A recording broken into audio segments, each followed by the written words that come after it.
యథార్థ హృదయముతో నడుచుకొందును, ఏ దుష్కార్యమును కనుల ఎదుట ఉంచుకొనను.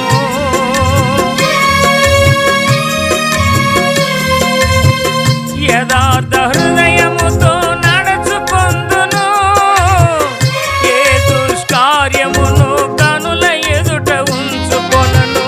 భక్తిహీనుల క్రియలు నా కంటనీయను, మూర్ఖ చేతుల నుండి తొలగిపోదును. భక్తిహీనుల